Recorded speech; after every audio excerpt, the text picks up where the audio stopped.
자, 지지율 오른 안철수. 그러자 많은 분들이 그럼 단일화 혹시? 이렇게 물어보거든요. 그런데 이렇게 대답합니다. 야권 단일화 생각 안 합니다. 설 무렵이면은요, 저를 포함해서 3강 체제로 갑니다. 이렇게 자신감을 보였어요. 3강 체제. 일부 여론조사에서 10% 넘기는 게 나왔죠, 이제. 자, 그럼요. 어제 안철수 후보 뭐 공약 발표도 하고요. 그리고 그게 끝난 뒤에 질문도 많이 받고 답을 했어요. 들어보겠습니다. 저는 생각하고 있지 않습니다. 제가 당선이 되고 제가 정권 교체를 해서 이 시대를 한 단계 더 앞서 나가게 하는 새 시대의 마청이 되자는 그 생각이 있습니다. 가급적이면 빠른 시간 내에 이런 TV 토론을 통해서 여러 대선 후보들 간에 또 서로의 그 직접적인 비교 그런 것들이 가능해졌으면 좋겠다는 바람입니다. 민주당 지지자분들 중에서도 이재명 후보에 대해서 실망한 사람들이 굉장히 많습니다. 호남에서도 보면은요, 윤석열 후보, 이재명을 각각을 겨냥해서 얘기해서 그리고 본인이 새 시대의 막형 되겠습니다. 그러면은 다른 후보들은 새 시대가 아닌 게 된 셈이 돼요. 저 말에 따르면요. 어떻게 보면 좀 상당한 자신감을 보이고 있습니다, 지금요. 관련 기사 하나 더 이어가 보겠습니다. 지지율 10% 안철수의 약진에 복잡해진 야권 대선 셈법이다. 윤석열과 단일화 이슈가 이제 수면 위로 떠오른 셈이에요, 지금요. 이 정도면 올라왔습니다, 지금. 근데 양측 모두 일단 가능성 자체는 부인을 하고 있어요. 이런 상황입니다, 지금요. 자, 이와 관련해서 이 윤석열 후보 그다음에 이 안철수 후보 야권 후보 단일화 얘기가 이제 나오기 시작을 한 건데 윤경호 의원님. 근데 이제 근본적으로 생각해 볼 게 단일화. 사실은 그동안 선거 때 좀 있었어요. 근데 항상 나오는 게 이건 구태다, 야합이다. 지금이 어느 시절인데 아직도 또 이런 모습이니까라는 지적도 여전히 정치권에 있습니다. 이건 좀 어떻게 보세요, 이런 지적은? 단일화가 누구의 관점이냐 이게 중요할 것 같아요. 유권자들의 입장에서 후보 단일화가 필요한 거냐, 예. 아니면 후보 당사자들이냐, 예. 아니면 그 후보들이 속해 있는 정당원들 입장이냐, 예. 조금씩 다를 수밖에 없죠. 우리는 과거에 노무현 전 대통령 때 지지율이 급락하면서 예. 후보 교체론까지 얘기가 나오고 그렇습니다. 뭐 10%대에서 맴돌고 이럴 때 예. 비슷한 성향의 누군가를 찾다가 뭐 아니면 비슷한 성향이 아니면 결국 야권이었죠. 예. 야권에서 찾다가 아니면 그때는 사실 꼭 야권이라고 할 수는 없는 것이 있지만 예. 정몽준이라는 대타가 떴어요. 그래서 나온 게 이제 후보 단일화라는 얘기가 우리 국민들에게 익숙해져 있는데 예. 다른 나라의 경우를 놓고 본다면 특정한 후보가 다른 후보를 지지 선언 후에 사퇴를 하는 예. 방식, 그게 가장 자연스럽죠. 정당 내에서든 아니면 정당이 바깥에서든 예. 아니면 연정이죠. 연립정부를 하자고 둘이 손잡는 거예요. 그렇죠. 그거는 당대당이 합당을 하지 않고 예. 그냥 존재를 하면서 예. 연립정부를 하겠다. 이건 공개적으로 사실은 손을 잡는 거니까 예. 후보 매수 이런 시비가 나올 수가 없는 거 아니겠어요? 이게 지금은 윤석열 후보가 야권의 유력 주자였는데 지지율이 떨어지고 있다. 그다음에 아까 최경철 의원이 잘 설명했듯이 지금 국민의힘에 대해서도 국민 유권자들이 지금 외면을 하고 있잖아요. 예. 외면까지는 아닙니다만 그동안에 이 집권당에 대해서 대체 세력으로 수권 정당의 대체 세력으로 생각을 했는데 하는 걸 보니 도저히 믿업지 못하다. 그러니까 최소한 곱지 않은 시선인 건 분명해 보여요. 그러니까요. 그런 점에서 지금 윤석열 후보와 야당의 선택 대안에 대한 그 폭이 좁아지고 있는데 그런 점에서 이제 안철수라는 과거에도 나왔었던 후보에 대한 뭐 향수 내지는 그냥 어부지리 뭐 이런 것들이 지금 같이 작용하는 거 아닌가. 그 반작용의 모습이 크다는 건가요? 충분히 그렇다고 봅니다. 왜냐 지금 최근에 안철수 후보가 표를 끌어갈 만한 자생력을 보여준 건 없잖아요. 뚜렷하게 뭘 한 건 없다. 그렇습니다.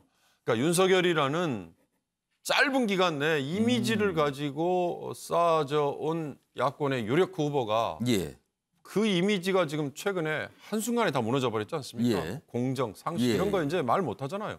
본인이. 그런 상황에서 그 어부지리가 지금 안철수에게 갔기 때문에 이 지지율이 저는 과연 계속 이어져 갈까 그런 점에서 조금 의문이 들고요. 예. 정말 우리 정치가 선진화되는 거라면 아까 제가 말씀드렸듯이 특정한 후보에 대해서 지지 선언 후에 본인은 사퇴하고 지지한다고 사퇴해버리면 된다? 그럼요. 그게 맞는 거고 아니면 미리 상대 당과 당대당에 연정을 하거나 아니면 합당을 하거나 그게 유권자들에게 떳떳한 선택 대안을 드리는 거지 예. 단일화라는 이름으로 그 주체도 정말 명확하지 않은 단일화라는 이름으로 자꾸 연기를 피우게 하는 거는 예. 전 정치가 선진적으로 가는 거는 아닌 예. 것 같다는 생각은 합니다. 일단 이런 윤경호 의원님 같은 지적이 많아요, 정치권에. 이거 뭐 뻑하면 툭하면 뭐 단일화냐 뭐 이런 지적 분명히 나옵니다, 지금요. 자, 그럼에도 불구하고 아무튼 부상을 했어요, 단일화 이슈는. 그런데 이와 관련해서 이준석 대표 어제 언론 인터뷰에서 좀 부정적인 얘기를 했어요. 그 모습도 좀 확인해 보겠습니다. 지금 안철수 후보의 지지층이 일치적으로 2030에서 확장되는 것처럼 보이는 것은 2030에 우리 후보에 대한 불만이 있는 겁니다. 자, 그렇다면 역설적으로 이런 겁니다. 자, 우리 후보가 일시적으로 안 좋아져가지고 안철수 후보에게 간 지지율이 그럼 안철수, 윤석열 단일화를 해서 만약 우리 후보가 된다면은 그럼 다시 윤석열에게 오겠습니까? 윤석열이 싫어져가지고 간 사람들인데 그렇기 때문에 저는 단일화해도 그건 합쳐질 수 없는 지지율이 될 가능성이 높다. 부정적이죠? 뭐 단일화한다고 그게 뭐 그냥 표가 오롯이 뭐 표가 그냥 더하기 하면 되는 겁니까? 뭐 이런 얘기예요 지금. 어렵다는 거죠. 반면에요. 사실 김종인 총괄위원장은 안철수 후보에 대해서 그동안 이렇게 시각이 좋지 않았거든요. 평가가 굉장히 바뀌었죠. 근데 최근에요. 약간 달라졌습니다. 최근에 언론 인터뷰에서 이런 얘기를 합니다. 이 안철수 후보와의 단일화 가능성에 대한 질문을 받고요. 뭐 두고 봐야 알 일. 예전 같았으면은 그럼 말도 안 되는 소리 그만하세요. 이런 분위기인데 그게 아니에요, 지금. 뭐 합치는 것이 일정 부분은 도움이 될 것이다. 이해 당사자인 후보들끼리 알아서 하는 것이다. 이 정도면요. 뭐 할 수도 있지 않겠습니까로 읽힙니다, 지금요. 결이 달라요. 그렇다면은 김종인 총괄위원장과 윤석 대표의 의견이 좀 확연히 달라진 겁니다, 지금요. 이 얘기 좀 해보겠습니다. 먼저 천하람 변호사. 예. 이준석 대표가 얘기했어요. 뭐 2030 표시라는 게 뭐 단일화만 하면 뭐 그대로 왔다 갔다 움직이는 줄 아느냐? 그거 아니다. 이 의견에 대해서는 어떻게 보십니까? 이거 뭐 단순히 2030만 볼 것은 아니고요. 예. 이준석 대표가 경계하는 지점은 저희가 또 단일화 논의에만 매몰되는 겁니다. 그러니까 이게 사실은 윤석열 후보의 지지율을 올리고 호감도를 끌어올리는 것이 더 중점이 돼야 되는데 그게 아니라 안철수 후보한테로 간 이제 윤석열 후보에게서 빠져나간 지지층을 재흡수만 하면 된다라고 하는 그냥 통합 논의, 단일화 논의만 돼서는 안 되는 것이거든요. 예. 그런 경우에는 윤석열 후보의 호감도가 개선이 되지 않으면 그분들이 다시 안 올 수 있다. 그런 지점을 사실 단순히 합한다고 이게 뭐 수가 되는 게 아니다. 그렇죠. 그러다 보니까 오히려 우리 스스로 자생력을 갖춰서 그것과 동시에 단일화가 추진이 되면 몰라도 그게 예. 아니라 단일화를 위한 단일화만을 얘기하는 거는 오히려 위험할 수 있다라는 얘기를 이준석 대표가 하는 거고요. 예. 근데 그와 별개로 이제 김종인 위원장 같은 경우는 사실은 후보가 제일 큰 이해 당사자지 않겠습니까? 예. 냉정하게 보면 이준석 대표는 지금 선대위에서 나가 있는 상태인 그렇죠. 거고 결국은 후보의 의중이 제일 중요한 것인데 후보 입장에서는 그래도 조금이라도 새는 표를 막고 싶어하는 거니까 또 어떤 변수를 줄이고 싶어하고 그렇다면 후보들이 뭐 원하고 마음만 맞으면 할 수 있는 건 아니겠느냐. 뭐 특히 당내에서도 대부분의 의원들이 뭐 해서 나쁠 거는 최소한 없고 그리고 결국은 하게 되지 않겠느냐라고 생각하고 있는 그런 분위기인 분위기가 거는 많습니까 지금? 맞습니다. 결국에는 네, 하게 되지 않겠는가? 예. 그 결국에는 하게 되는 거는 윤석열 후보로 하게 된다는 기대를 하는 건가요? 아무래도 그렇습니다. 네. 그래서 좀 분위기는. 근데 이준석 대표는 지금 선대위 밖에 있는데 좀 그 부정적으로 본다. 그걸 무슨 단순히 1대1 더하기로 끝나는 문제가 아닐 수 있다라는 지적이죠. 그러니까. 최경철 의원께는요. 이 질문을 드릴게요. 안철수 후보 지금 본인이 새 시대에 막혀되겠다 그래서 그 안철수 뭐 단일화 없다 이렇게 얘기했어요. 만약에 안철수 후보가 단일화 안 하고 완주를 쭉 하게 되면 그러니까 3강 체제로 돼서 완주하게 되면 이거 대선 결과가 어떻게 되는 겁니까 그러면은? 뭐 그럴 가능성도 있겠지만 예. 실현 가능성은 낮다고 봐야죠. 그럼 여기서 실현 가능성은 안철수 후보가 단독으로 완주할 가능성이 낮다고 보시는 거예요? 왜냐하면 우리나라가 이 양당 체제라는 경로를 오랫동안 형성해 왔기 때문에 예. 이 우리나라 유권자들이 정당 일체감이 굉장히 강합니다. 그러니까 특정 정당, 민주당 좋아하는 사람은 웬만하면 국민의힘으로 바꾸지 않고 국민의힘 좋아하는 사람은 웬만하면 다른 정당을 바꾸지 않습니다. 예. 그런 비율이 굉장히 많다는 얘기죠. 예. 그러니까 제3자가 들어와서 그 틈을 헤집고 들어가서 표를 얻어서 새로운 대통령이 된다. 이것은 사실 불가능에 가깝다는 것이죠. 지금 문재인 대통령이 거의 40%가 넘습니다. 임기 말 지지율에. 그렇습니다. 그렇다면 민주당 지지율이 그만큼 높다는 겁니다. 그렇다면 국민의힘 지지율도 뭐 한 30% 된다고 친다면 예. 그럼 안철수 국민의힘 대표가 대선판에 들어와서 단독으로 이기기는 힘들다는 것이죠. 자신도 잘 알 겁니다. 그렇기 때문에 안철수 대표는 예. 무조건 단일화로 갈 수밖에 없다. 예. 그러나 지금 단일화를 간다고 얘기할 수는 없겠죠. 벌써부터 얘기하면 좀 이게 그렇습니다. 협상의 심도 떨어지고 그런다는 겁니까? 마의 지지율이라고 불리는 15%를 돌파하는 순간 안철수 후보는 그야말로 대단히 큰 보석이 될 것이고 그렇다면 단일화를 해서 자신이 이길 수도 있다는 자신감을 가질 겁니다. 예. 적어도 진다 하더라도 두둑한 보상책은 가져갈 수 있다. 이번 대선만큼 보상책이 많은 대선은 없다. 곧 따라서 지방선거가 옵니다. 예. 그리고 보궐선거도 있습니다. 예. 여러 가지 보상책을 국민의당이 챙길 것이 많기 때문에 예. 안철수 후보로서는 지금이 굉장히 가치가 올라갈 수밖에 없다. 그럼으로써 극적인 단일화를 통해서 컨벤션 효과를 누리면서 예. 통합 단일 후보는 굉장히 큰 지지율 상승세를 폭발적으로 한번 또 일으킬 것이다. 이렇게 보기 때문에 안철수 후보와 만약에 국민의힘이 예. 단일화를 한다면 예. 굉장히 큰 폭발력을 보일 수밖에 없을 것이다. 저는 이렇게 예측합니다. 신경민 전 의원께는요. 민주당의 시각으로서 두 가지 질문을 좀 드릴게요. 야권 후보 단일화 이슈가 지금부터 진행이 되면 이거 상당히 시간이 걸리잖아요. 그렇다면 그렇죠. 이 이슈가 글로 다 몰리게 되는 셈이거든요. 그렇다면 이거는 이재명 후보한테는 대선을 앞두고 상당히 부담이 되지 않을까. 왜냐하면 표심, 유권자들 시선을 뺏기는 셈이 될 거거든요. 이건 좀 어떻게 보세요? 심각한 문제죠. 지금 현재 윤 후보의 신뢰 급락은 예. 우리가 예상하지 못했던 변수였습니다. 민주당으로서는 생각하지 못했던 일이었다. 전혀 그렇죠. 지금 윤 후보 신뢰 급락의 원인을 보면 본인의 실언 그건 그리고 김건희 씨에 대한 대응을 이상하게 한 거 그리고 이제 선대위 선대위 구성 문제 때문에 계속해서 지금 이게 끝나지 않고 이런 몇 가지 요인 때문에 윤 후보 신뢰가 이렇게 급락을 할 수 있을까라는 것을 우리가 12월 초나 중순까지만 해도 생각할 수 없었던 변수가 갑자기 지금 대선판에 뛰어든 겁니다. 그래서 이 여파로 안 후보도 지금 지지도가 상당히 많이 올라가고 올라가는 추세가 계속될 것으로 보이는 만큼 당연히 단일화, K 정치에서 항상 이게 문제로 지적되는 단일화 문제가 나올 수밖에 없고 그전에는 심드렁했던 여러 측들, 여도 그렇고 야도 그렇고 단일화 문제 내지는 단일화에 준하는 문제에 대해서 신경을 쓰지 않을 도리가 없게 됐습니다. 이제 단일화는 항상 보면은 투표용지 인쇄가 기점이 돼요. 그게 이제 2월 하순쯤 될 텐데요. 투표용지 인쇄까지 계속해서 1, 2월 동안 가장 중요한 이슈로 될 것이고요. K 정치의 속성으로 봤을 때는 투표일까지 갑니다. K 정치다. K 정치의 모습은 단일화다 이런 말씀이네요 지금. 그러니까 지금까지 이런 단일화는 좀 정치를 웬만큼 한다는 선진국에서는 이해를 찾기가 좀 어렵습니다. 대개 보면은 토론 한두 번 하고 여론조사를 통해서 결정을 하는 방식을 하죠. 이런 단일화는 K 정치에서 통하는 거고 이번에도 예외 없이 단일화가. 그러면 이재명 후보로서는 이걸 어떻게 바라보는 겁니까?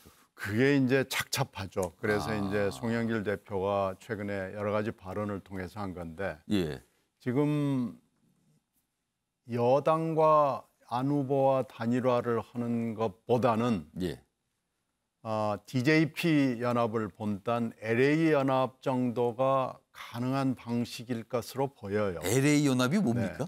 아니 이재명의 리와 안철수의 A를 결합을 합니다. 아, 그걸 LA 연합이라고 부를 수가 있다는 그러니까 거예요. TJP 연합을 본뜬 LA 연합 정도로 가는 것이 여당으로서는 생각할 수 있는 가장 좋은 카드가 아닌가 싶고요. 예. 이 얘기를 지금 송영길 대표가 은근히 슬쩍 몇 번 던진 거죠. 근데 그 던진 게 정말 민주당 내에서 진지하게 생각을 하면서 던진 거예요? 아니면 야권에서 그런 움직임이 있으니까 그거에 대한 어떻게 방해책 차원에서 던진 겁니까? 아직 뭐 진지하게 논의가 된 단계라고는 생각하지 않지만요. 저는 예. 충분히 생각할 수 있는 카드라고 생각합니다. 그걸 배제하기는 어렵다는 거네요. 그러면 복잡한데요. 그러면은 여기 보면 야권 대선세법이나 여야권 대선세법이 될 수도 있겠네요. 그러면은 LA 연합이 있을 수도 있다는 거, 이거 배제 못한다 이런 말씀이었습니다.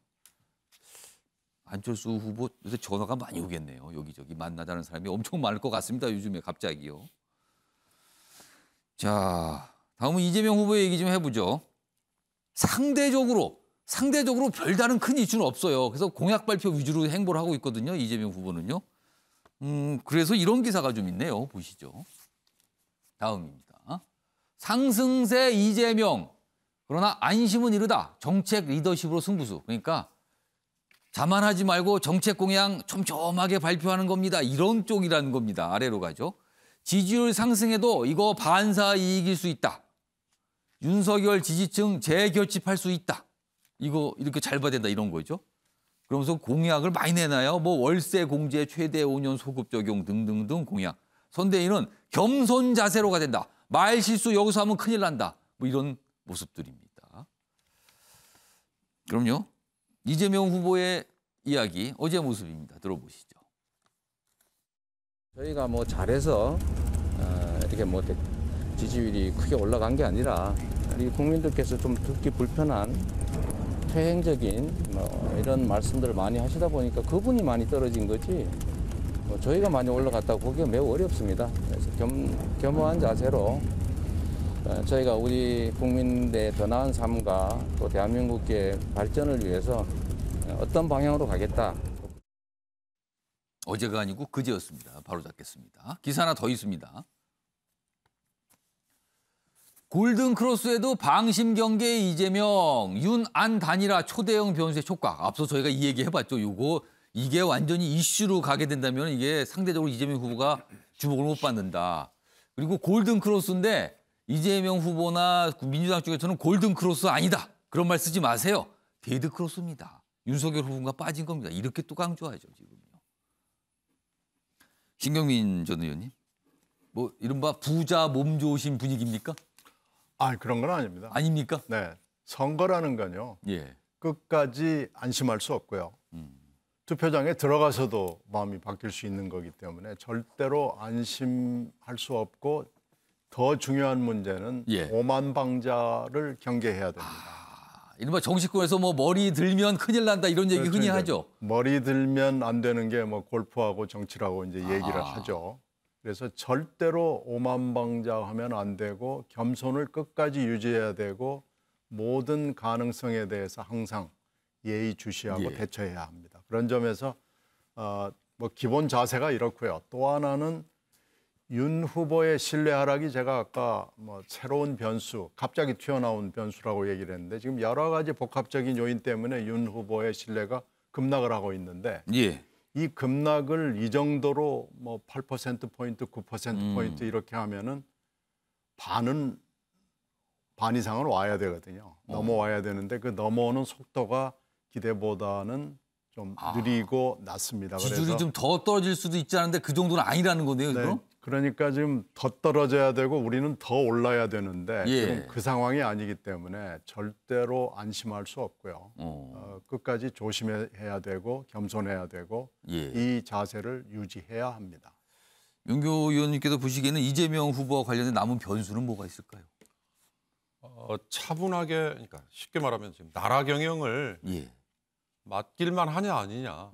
이제 결국 투표율이 다가올수록 왜냐하면 선택을 해야 되니까요. 그러니까 차악을 뽑는 게임이든 차차악을 뽑는 게임이든 지금 주어져 있는 후보들 중에 전혀 새로운 변수가 대타가 나오지 않는 한은 뻔히 지금 있는 사람들 중에 찍어야 되잖아요. 아니면 기권해야 되는 거잖아요. 외면해야 되는 건데 외면하는 것보다는 그래도 참여해서 차차하기라도 선택을 해라 이거 아니겠어요?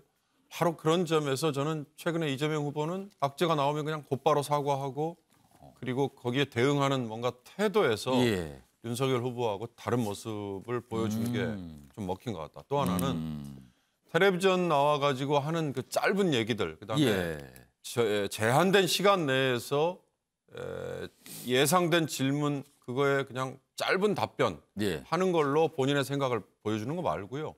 최근에 주목을 끌었던 이 경제 전문 유튜브 채널에 나와서 시간 제한을 두지 않고 공약 정책에 대해서 얘기해요. 그다음에 추가로 뭔가 추가 질문이 계속 나오는 그런 과정에서 어떤 분야에 이 사람이 정말로 내공이 얼마나 되는가 이걸 좀 파악할 수 있는 기회가 한번 있었잖아요. 벌써 그 조회수를 보니까 이재명 후보 거는 뭐 500만 회를 넘었더라고요. 그런 얘기가 나왔습니다. 한 사람이 아무리 여러 번을 본다 한들 500만 회라는 거는 다른 후보들에 비하면 윤석열 후보는 보니까 270만 회 이제 반 정도밖에 안 되더라고요. 뭐 안철수 후보하고 심상정 후보도 추가가 됐던데 제가 어제 그래서 안철수 후보 것도 잠시 봤더니요. 과학기술 분야에 관해서는 역시 안철수 후보가 내공이 역시 뛰어나다. 본인이 잘하는 분야죠. 보여주더라고요. 이재명 후보의 경우에는 경제에 대해서 본인이 경기도지사를 하면서 해봤던 거에 대한 뭔가 내공이 좀 보였잖아요. 행정 경험이 있으니까요. 윤석열 후보는 그걸 아쉽지만 제대로 좀 못 보여줬다는 게 그런 것들이 지금 차곡차곡 쌓여 있는 거 아닌가. 그렇다면 이제 남은 60일 동안에는 이제 얼마나 많은 정책들을 이제 이만한 두꺼운 정책집들을 내놓을 거 아니겠어요? 그 정책들을 본인이 얼마나 잘 소화하고 앞으로 내가 나라를 어떻게 경영하겠다, 5년 동안 어떻게 끌고 가겠다, 대한민국의 미래를 이렇게 바꾸겠다는 거에 대한 내공을 보여주는 거니까 그걸 평소에 쌓은 실력을 어떻게 보여주느냐. 저는 그걸로 승부를 내는 수밖에 없지 않을까 싶습니다. 그래서 이제 2달 조금 더 남았죠. 뭐 어떻게 보면은 굉장히 밀도 있는 시간이 2달을 남은 거죠. 그러니까 따지고 보면 굉장히 긴 시간일 수도 있고요. 아니면 금방 지나갈 수도 있습니다. 자, 뭐 정치권 소식, 대선 주자 이야기는 이 정도로 좀 정리하겠습니다. 다음은요. 새해 첫날부터 있어서는 안 될 일인데 있어 버렸습니다. 철책 월북 얘기입니다. 철책 넘어 한 명 월북했다. 최전방 경계 또 뚫렸다. CCTV에 찍혔는데 3시간 뒤에나 인지. 경보가 울렸는데도 이상 없다고 철수. 22사단입니다. 그래서 이런 일 자꾸 벌어지니까 별들의 무덤이다라는 별칭이 붙었대요. 여기가. 자, 그럼요. 이 상황에 대해서 군 당국의 설명부터 영상으로 확인해 보겠습니다. 어제 야간에 동부전선 DMZ를 통해 미상인원 1명이 월북한 상황이 있었으며 현재 합참 전투태세 검열실에서 현장 확인 중에 있습니다. 자, 그래서 다음 기사가 나와요. 보겠습니다. 경보 울려도 출동해놓고도 이상 없다 보고. 첨단 장비 타령했죠. 그동안 뭐 장비가 부족해도. 근데 장비 갖췄습니다. 근데도 뚫렸어요. 그러면 결국 군기 문제 아닙니까? 이거는 아래로 갑니다. 해엄 귀순 후 장비 보강 밟힌 군. 이번에도 3시간 넘게 우왕좌왕. 출동부대는 눈 발자국도 관찰 안 했다. 지휘부는 평화 강조, 최전방 구멍. 뭐 이렇게 쭉 썼습니다. 이건 근본적인 문제 있는 거 아닙니까? 이렇게 보는 거죠. 다음 만평도 좀 하나 있어요. 이와 관련된 내용을 다루고 있습니다. 이게 뭐죠? 철책에 뭐가 걸려 있어요? 새해 많이 받으세요. 근데 구멍이 났네요. 이게 새해 구멍을 많이 받으시라는 겁니까? 이게 무슨 소리입니까? 이게. 망신인 거죠. 이거는.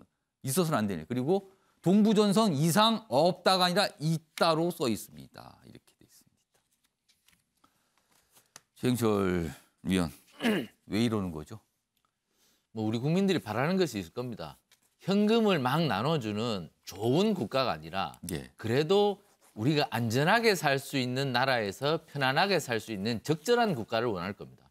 적어도 안보나 그리고 코로나19 때문에 힘든 사람들이 고통을 겪지 않도록 보건 분야, 정말 적절한 분야에서 적절한 서비스를 할 수 있는 국가를 원하는 것이지 그냥 마구 백화점식으로 모든 것을 다 잘해주겠다는 좋은 국가를 원하지는 않을 거란 얘기죠. 그런 측면에서 지금 최전방에 도대체 몇 번 뚫렸습니까? 그런 측면에서 정말 우리 국민들이 적절한 국가에서 살고 있는 것인지 부적절한 국가에서 살고 있는 것이 정말 다시 한번 국가에 대해서 생각해 볼 수 있는 정말 철책 방어선 뚫리면서 저는 그것을 한번 생각해 봤습니다. 정부는 돈을 막 나눠주면서 선한 자비로운 얼굴을 하는 국가가 아니라 정말 해야 될 것, 안보와 보건 분야에서만큼 완벽한 국가가 되어야지. 정말 해야 될 것. 그렇습니다. 그런 적절한 국가를 원하는 것이지 선한 국가, 좋은 국가를 저희가 희망하는 것이 아닙니다. 국가가 적어도 안보와 보건 분야, 정말 국민들이 간절히 원하는 분야에서만큼은 완벽한 서비스를 하기를 부탁하는 것이 바로 새해를 맞는 국민들의 바람일 겁니다. 계속 반복되고 있죠. 뭔가 누군가 북한에서 넘어왔는데 모르고 넘어왔어요. 그냥 알려줘요. 넘어왔다고. 그때 알아요. 그리고 넘어갔어요. 밖으로. 넘어갔다는 건 또 넘어올 수도 있다는 겁니까? 아무도 모르게. 새해 첫날부터 깜짝 놀라는 소식. 사과 많이 하는데 사과 갖고 될 문제는 아닌 것 같아요. 안 바뀌어요. 잘. 안 바뀌고 있습니다. 다음은 좀 마지막 주제인데요. 뭐 소개만 좀 드리겠습니다. 원전 관련된 기사인데 유럽에서 들려온 소식이네요. 유럽연합, EU, 원전 투자, 친환경 녹색 분류 방침입니다. 우리는 친환경 에너지에서 원전을 일단 뺐죠. 근데 유럽연합은 좀 다르게 간다고 그래요. 그래서 뭐 에너지 안정적 수급을 위해서는 원전이 필요하다. 그래서 일단 친환경을 놓았다는 거죠. 다음 기사를 더 보겠습니다. 근데 또 유럽 내에서도 좀 대립 전선이 있어요. 이 문제 가지고는. 한국과 다른 EU의 결정인데 여기 보시면 프랑스는 친원전, 독일은 탈원전이에요. 의견이 달라요. 그러니까 유럽 내의 주요 국가들이기 때문에 이거에 대한 또 어떤 갈등이 있을 수도 있다. 이 기사는 좀 이렇게 소개하고 있습니다. 유럽도 이게 좀 큰 문제입니다. 친원전이냐 탈원전이냐.